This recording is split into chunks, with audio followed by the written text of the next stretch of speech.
What's up, everybody? Welcome to the Squanch, Wisecrack's Rick and Morty podcast. My name is Jared, and I'm joined here with, unfortunately, only half of the Squanch crew, but it's still a strong team. We got Ryan. What up? Wubba lubba, what's going on? Squanchers, we're back. Let's do it, baby. Yeah, it's just us two today. Unfortunately, Alec is sick, but hopefully he'll be back next week. But anyway, Season 4 has started. So today we're talking about Rick and Morty Season 4, Episode 1, Edge of Tomorty, Rick Die, Rickpeat. As always, we're going to go around and see what people thought of the episode. Ryan, what'd you think? Predict what you think I thought. What did you think I got? I think that you liked it. I think that you thought it was a strong entrance back into Rick and Morty, and I think that you'll give it a solid A to A minus. Jared, we have been doing this for too long. You're too good at it. A minus. That's what I give it. An A minus. Okay, cool. Yeah. What were some of your favorite things? Well, honestly, it's such a dense episode. Yeah, it's really which dense. I loved. It honestly, the first time you watch it, I think it's on purpose, confusing. Kind of like, I guess, when you think about Edge of Tomorrow too hard, or Live, Die, Repeat, whichever one you want to go with. So yeah, I definitely was having fun going, all right, this is Rick and Morty dealing with some of the most, well-treaded ground, but in a really fun way. We haven't really seen regeneration or whatever you call it, like that in the show. I thought it was hilarious, and then I loved. Honestly, the first half of the episode got less laughs for me, but pretty much from the moment that the bully throws him against the locker and says, if we're actually living in the world of Coco. Something about the movie Coco that I could not stop laughing at. Yeah, I and totally then forgot from then about that on, I was laughing so hard. What'd you say, Jared? I was like, totally forgot about that line, because I did watch it a second time, and I agree, it's really dense. This is what I think is kind of the quintessential Dan Harmon perfectionism, is that he wants to make every episode as dense with jokes that refer back to each other, as many subplots as possible. I mean, it's amazing how much they really pack into one episode, and you've seen that a couple times, most notably in Season 3 with the Rick Lantis mix-up episode. And yeah, I mean, I feel the same way. I would say A minus. I would also say that sometimes when it's some of these denser episodes, I'm more just impressed than I am necessarily laughing, which isn't necessarily a bad thing. And I am just, kind of flabbergasted with just how well it moves, how much thought you can tell is put into every scene. You can see why there's only 5 episodes this season, because there are some hardcore perfectionists working on that show. But having said that, there were some really funny moments. I mean, some of my favorite moments where some of the hologram and his holophobic thing saying, do me a solid, problematic terms aside. And then at the end, when he turns into the hologram, or he no longer is a hologram, he turns into a real person. And Morty's like, I thought you liked being a hologram. And he's like, I did because I had to be one. It's... yeah, it's so good.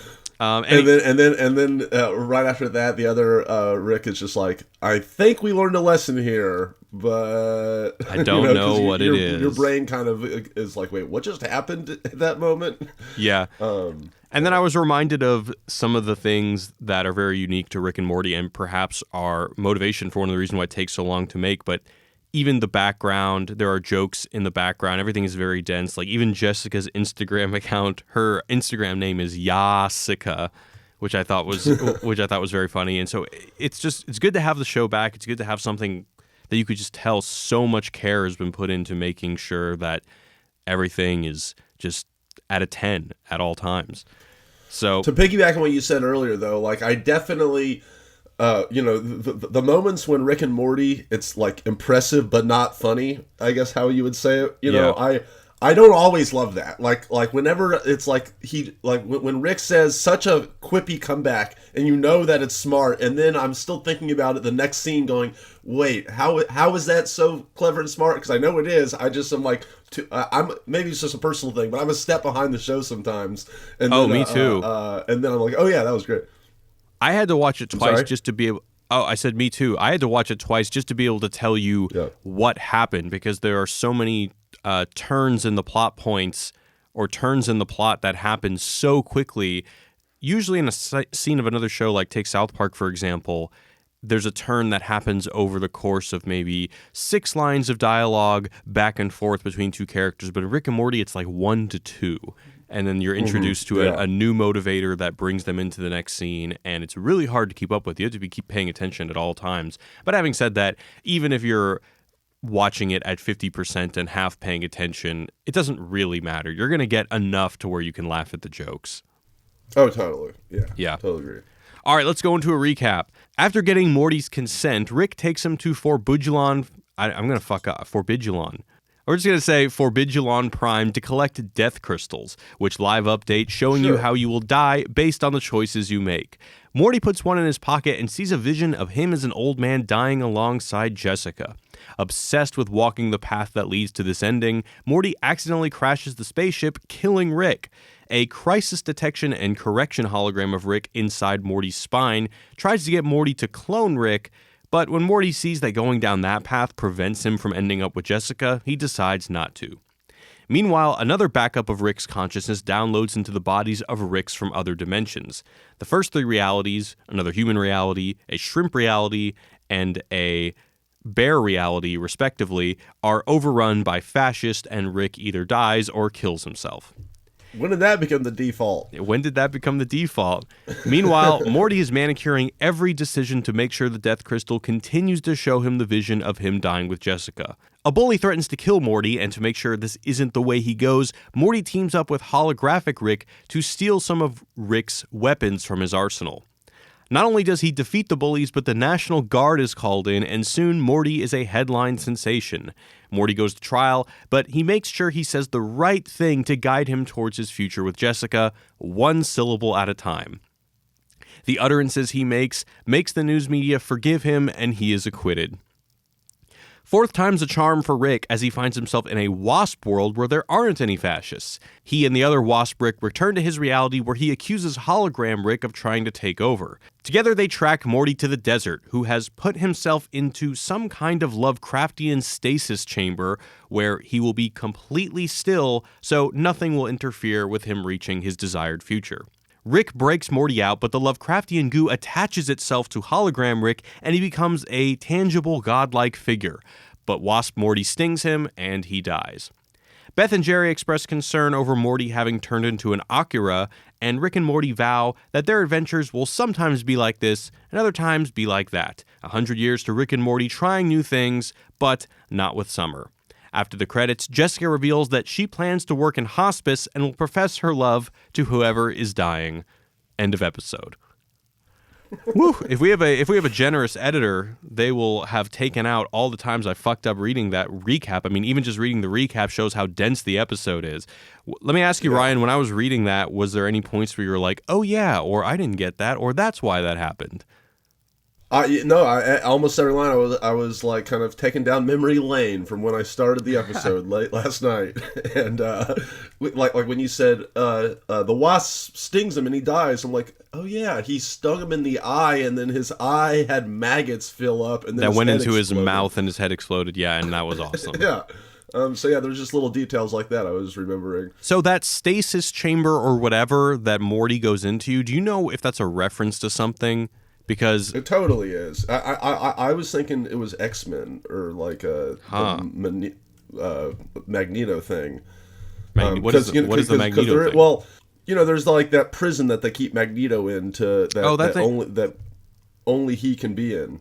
No, there's something that Rick says when hologram Rick is standing there and this goo gets on his foot. He says something. He calls it something. I just didn't catch it. He calls it like I was thinking because this whole thing was a big Akira reference. He's like they're like, oh, the uncontrollable sci-fi boy is attacking our city, which is like a Akira or Chronicle. I'm pretty familiar with Akira, whatever, and there's no goo like that. However, it definitely evokes the kind of imagery that you would see in that last third of Akira. But anyway, we can get to that later. But first I want to talk about the death crystals, which I think are the engine of this episode and are so damn clever for a whole bunch of reasons. And I really like how, even though it's not something that is dwelled on a lot, I like the overall sentiment that it speaks to, is that your future stems from your present, which if you're living right, keeps changing. And then Rick says, truth is, anyone who knows how they're going to die is either boring or hell, is boring as hell. And then he later goes on to say, or rich, and which I'll take their money. But I think the sentiment is that you got to live life in the moment a little more, which is what Morty says at the end of the episode. And then Rick says, I think you got to think ahead and live in the moment. And that's kind of the balance that Morty realizes at the end of the episode. Yeah, I actually, that is honestly something I have thought about just in life before, where it's like, you kind of get two competing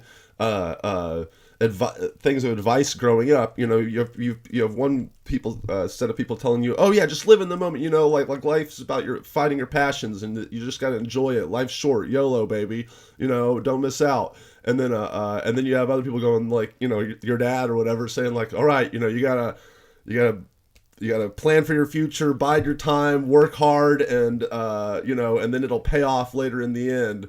And I kind of hadn't seen especially a cartoon, but any media really like express that like this, where it's kind of like, oh yeah, you should do both. Both are good. Both are very human, and both will help you.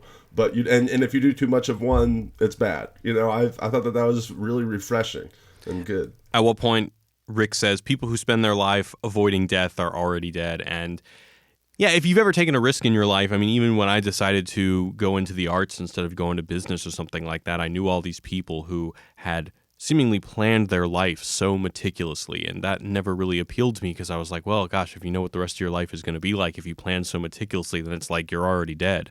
And I think that this episode kind of spoke to that in a way that was really fun and really clever, but also and they've done this before. One time that comes to mind is in season 2, episode 1, the Schrodinger's cat episode, where they take the crystal and append it to Rick's gun and allows him to shoot through dimensions. And in this situation, when they put the crystal on Rick's head, he's able to know when to start shooting the people shooting at him only when the crystal doesn't show certain death. And I thought, it's such a good way to do A, action, and B, exposition, because it explains to us how the logic of this crystal is going to work for the episode moving forward. And it's a fucking shootout, and it's funny. I mean, this is the kind of density that makes it so that Dan Harmon and Justin Roiland have to spend so much time crafting each episode. Totally. I can't even imagine the difference between first draft till last draft, and how many jokes and zingers get thrown in, and how it gets changed. Totally. Yeah. I also like that even when Morty comes to the conclusion that he's just got to be zen, he's just got to go with the flow. That's why he walks out of the math class. That's why when he's trying to put the next integer in the list on the chalkboard, he ends up just trailing his chalk. And by the way, the idea of him choosing his every meticulous choice down to essentially the millisecond to make sure that the vision of Jessica doesn't change is so funny. I'm so glad they took it that far, to the point where he's just like, each letter that comes out of his mouth is precious and might change the way that his future lays. It's so good. But anyway, he goes to the bully and he tries to tell the bully to just go with the flow, be nice and zen, and that just angers the bully and ends up ends up putting a whole nother path in his way that he has to overcome, which then then everything just escalates. And kind of, I'm reminded of the movie, although they make no allusions to this movie in this episode. However, if you wanted to make a huge stretch, you could say the title of this episode is Edge of Tomorty, Rick Died, Repeat, Edge of Tomorrow is the movie with Tom Cruise. And the movie that made Tom Cruise a star is Risky Business. And that movie is all about, the mantra of that movie is that sometimes you just got to say fuck it. Tom Cruise, this is one of my favorite movies, but Tom Cruise plays a young kid in the suburbs who is trying to get into Princeton, is planning his life meticulously. His parents want him to be a businessman, and he plans, and then a prostitute comes into his life and introduces this element of chaos, and it's only by embracing that element of chaos that he's able to actually make it to Princeton in the end, but more so just become a man. And I know that that really doesn't have any bearing in this episode, other than the fact that Morty similarly realizes that the more you try to control things, the more that you try to convince yourself that you're in control, the more fucked up shit is going to happen. And sometimes you just gotta say fuck it. Only you could get a risky business 1-to-1 on this. I just love that movie. Once again, I don't think there's any real reason to pull that other than it just reminded me of it. Do you want to talk about the fascist dystopias? Yeah, that was an interesting choice, but it cracked me up once we got to the second or third one, especially like the little bear one, or what was the one where the guy just was, or I guess it was the second one when Rick is just like, oh shit, the last place I was in was fascist, and then they just, it's like a one beat and then cut to him on the street going fuck, like getting chased by shrimp or something. Yeah, it was the shrimp world. Yeah. Yeah, so the scene that you were just talking about, I love the line when the bullies are like, bullying bullies is the new bullying now. You remember that? Yeah. So that's another really clever thing about this episode is there's this whole joke motif of telling someone to not do something and then do it. And that one kind of falls under the umbrella, but there are two other examples in the episode that speak to it exactly. So at the very beginning, when Morty's looking at Jessica's Instagram feed, and then Summer makes fun of him, Beth says, Summer, stop shaming your brother. Morty, stop being a creepy cyber stalker. So basically, she condemns Summer for doing something, and then she does it immediately.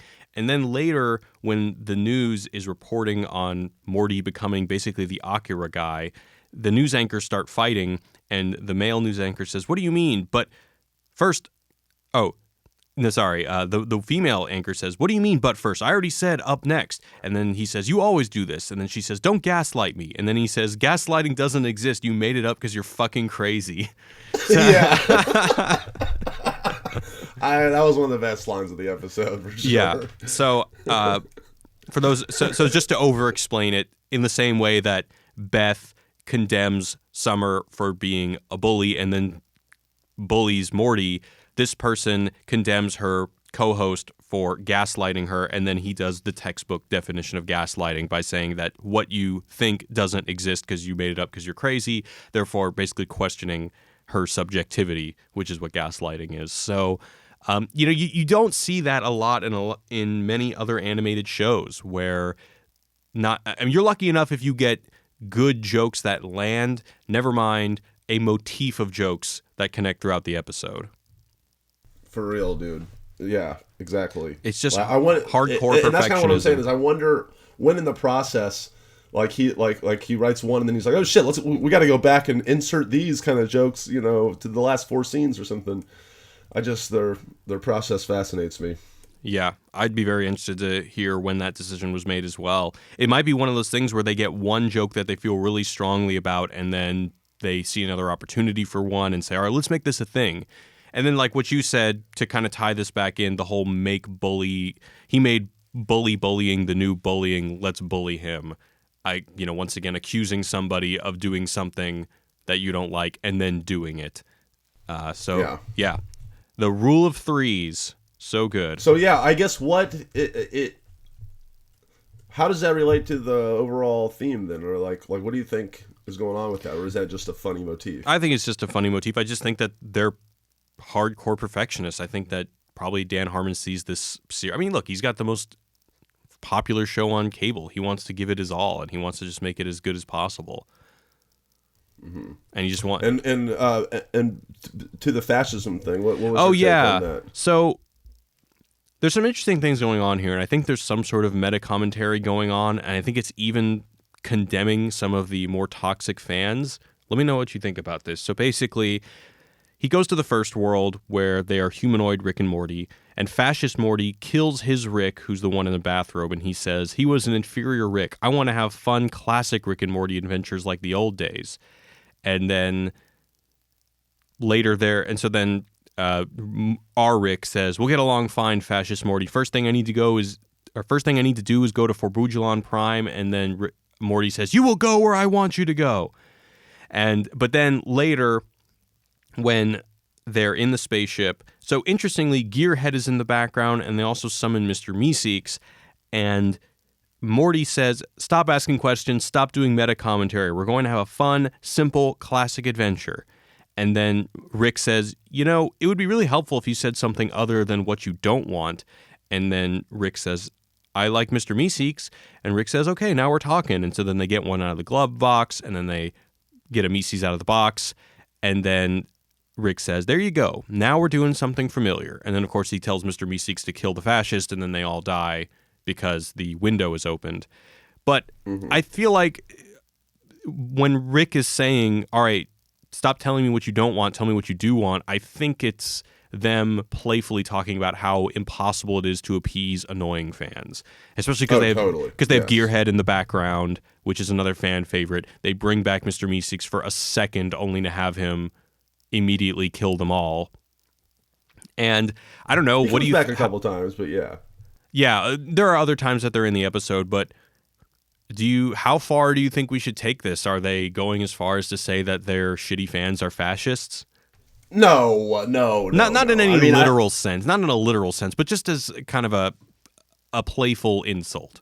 Exactly. It's very playful. They're very much. I mean, the way I took it was just that for one, there's some fascisms in the news these days, or in the zeitgeist, I guess. So there's that they're commenting on, and then I think that they're just kind of commenting on like how quickly any reality, I guess, can turn to fascism when sentient beings are around, that want to take advantage of people.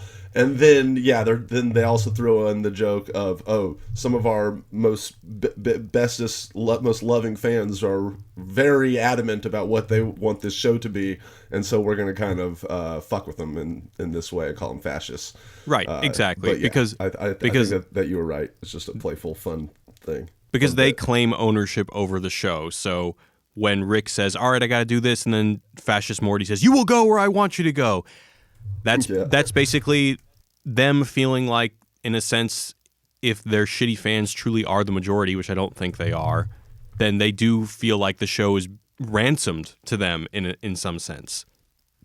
Well, that and really it's just a parody of any very shitty like fan that takes ownership of something. I mean, I think that you'd be doing this for any show, or could say this about any small minority of very vocalized fans of any very popular show. But this one, more importantly, because people love this show so intensely.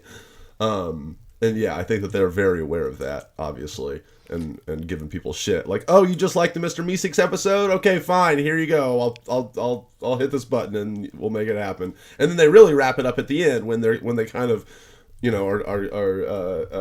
when they're dancing in the garage, and then they're like, okay, this is exactly how this season's gonna go. We're gonna do some of this and a little bit of that, and all right, this is what you're gonna get now. Yeah, I think that they were talking to you again at that point. Definitely, but I'm curious as to what exactly was being said, because it's, we have another podcast where we talk about South Park, and that show very clearly has two identities. There's the one identity where it's commenting on political or socio-political issues, and then there's the other one where it's just silly dick and fart jokes. But this show, when they say sometimes we're going to do a little bit of this, and a little bit of that, and then again, Morty's conclusion, the end of his arc, when he says or when Rick and Morty come together and say you got to live in the moment a little more, but also you got to think ahead and live in the moment. That then transitions into, and that's what the show is also going to be. It's going to be a little bit of this and a little bit of that. And my question is, what is this and that, and how literally should we connect it to this idea of thinking ahead or being more present in the moment? Because I think there's one way you can read this where they're saying that living in the moment is more of an episode like the interdimensional cable episodes, where things are just all of us getting drunk and we're just coming up with stuff on the fly, and then we're just posting it. Or stuff like this, something like this episode, which was obviously done with so many small meticulous choices, like you would do if you had a death crystal attached to your forehead. Is that exactly what they're saying, or are they just saying that some people don't like it when we try to get too cranial and they just want fun adventures? What do you think is the this versus that exactly? I think you were right with the first thing. Like it reminds me of the episode where Morty cashes in his customer service card to Rick. It's like, hey, remember every 10th adventure I get to pick one, Right. And then they go on that really boring like Lord of the Rings-esque adventure that gets all fucked up. I mean, it's kind of the same play on that where it's you're just fun one-off adventures that it just feels like an old kind of sci-fi show, the back to your roots, and then you got your very dense ones, like you're saying, the way overcomplicated social commentary where they're really, you can tell they're trying to pack a lot in and trying to say stuff. And I guess that's what they're kind of saying, is that we're gonna get both of those. That was my take. Yeah. They say at the end, I guess what we learned is to split the difference. A little this, a little that. Yeah, sometimes we'll do classic stuff. Sometimes we'll do whatever. So I will say that this is like they've done this before, where they literally are telling us what the show's going to be like, and I kind of am like, haven't they always just done a little bit of this and that? Like, hasn't it always just kind of been like, we don't know what we're going to get with every particular Rick and Morty episode? But yeah. I guess they just felt the need to tell us going forward. Yeah, the thing about dismissing their fascist fans makes sense to me, because I think when season 3 aired, that's when the idea of this show having a very strong following of people that can be very vocal and kind of shitty came into the zeitgeist. And of course they work their asses off this show. They don't want to be known as a show with shitty fans, because a lot of times for people who are not familiar with the content of the show, the crappiness of the fandom can overshadow that. And so part of this, I think, is them trying to put that in check so they can hopefully get their fans to calm down and they can all just have a show. But I never really got the whole, I mean, I know we talked about it here on this podcast a fair amount, just how obviously, yeah, there's your shitty fan who doesn't like, I think it all comes back to the Szechuan sauce thing. There was all sorts of news reports of Rick and Morty fans being outside McDonald's and being dicks. And then on like that one like Szechuan sauce thing, but like, are Rick and Morty fans really that big of assholes? I actually don't know. That shitty? It could not be. I don't really go on the subreddit, although I recently met the person who used to moderate it, and she told me that it got pretty crappy. But just even Dan Harmon in various interviews has said that I hope the fans don't ruin it. And I know that a lot of people were giving him shit on Twitter, because I think some people said during season 3 that it wasn't as good because they had female writers this time or something like that. I don't know. Obviously obviously that's stupid.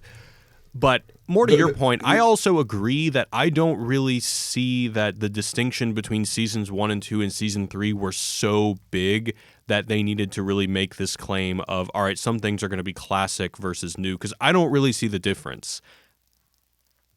Yeah. I think that we're both on the same page on that.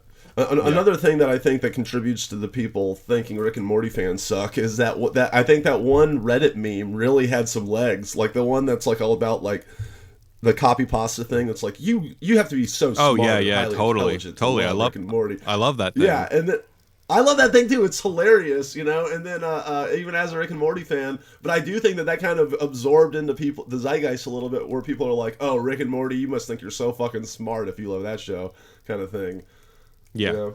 They're doing like some damage control. They got to make sure that that's not what sticks, that people come, they can attract new audiences and not double down on this questionable one that they've developed thus far.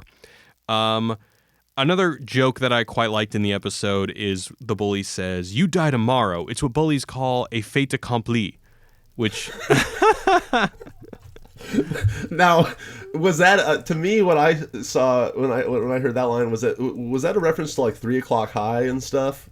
No, I don't. You know what I'm talking about? No, I don't. Well, okay, there's like the 3 O'Clock High. They've remade it several times, but basically it's like, all right, you're gonna meet me, today at 3 o'clock. I'm gonna whoop your ass. And so I thought that whenever he said that's what we bullies call, I thought that they would have referenced either that movie or something. But then he said this completely out of nowhere French word, but I thought it's just something. It means that it's something that has already occurred. It's so certain that it's already occurred. It is a weird colloquial. It's a colloquial American phrase that's said in French. You just never hear it. So I just thought that was funny. And what was the Coco line? I totally forgot about that. I wish I had written it down. Do you remember what he said? I forget the first half of the sentence, but the second half is like like he would do something if the rules of the movie Coco were how our reality's rules were, because then he would know for a fact about something. I'm fucking this all up and butchering it, but yeah. A couple other funny things. I love the Kirkland brand of Mr. Meeseeks, who just smokes a Yes. cigarette. He's not clean That was shaven, and he hilarious. says, "What do you want?" Yeah, that was so good. That's kind of all I've gotten written down for this episode. Is there anything else you want to bring up?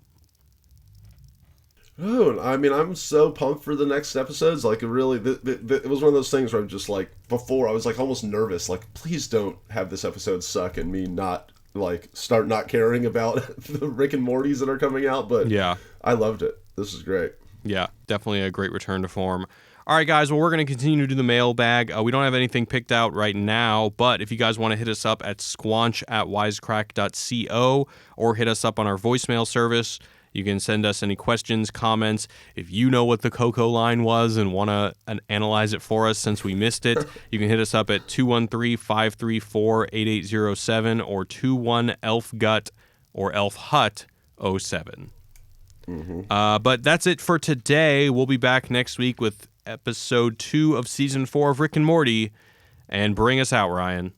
But wubba dub dub from Hollywood, California. It's been Jared and Ryan. Yeah, Peace. Alec will be back next time. Show me what you got. Peace. Peace.